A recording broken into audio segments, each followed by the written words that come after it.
unbelievable that it's one day away, and that's where we begin. Both candidates are making their final push for the White House, but a lot of Americans have already made up their minds. More than 78 million people have already cast their ballots. That's more than half of the total number of voters in 2020. And according to the polling, this is still anyone's race. Take a look at our latest Battleground Tracker poll. You can see every single state is in a statistical tie. Vice President Kamala Harris and former President Donald Trump are out there campaigning nonstop in each of these swing states, each bringing a different tone and message to their closing remarks to voters. The day I take the oath of office, the migrant invasion ends and the restoration of our country begins. In one of the most consequential elections of our lifetime, and we have momentum. It is on our side. Can you feel it?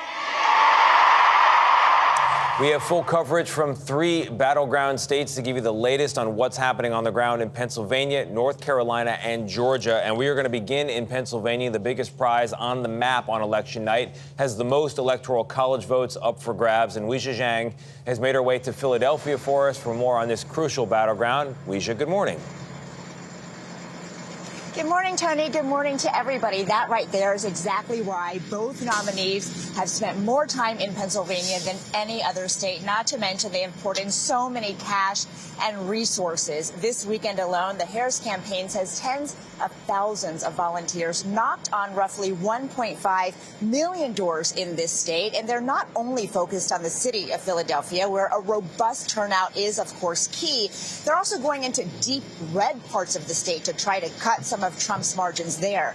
Another group Harris has focused on moderate Republican women, especially those who voted for Nikki Haley in the GOP primary. Trump is trying to take advantage of his popularity among men compared to Harris, focusing on rural areas, especially on men who don't usually engage in elections. He is also going after some of Harris's base, courting Black and Latino men.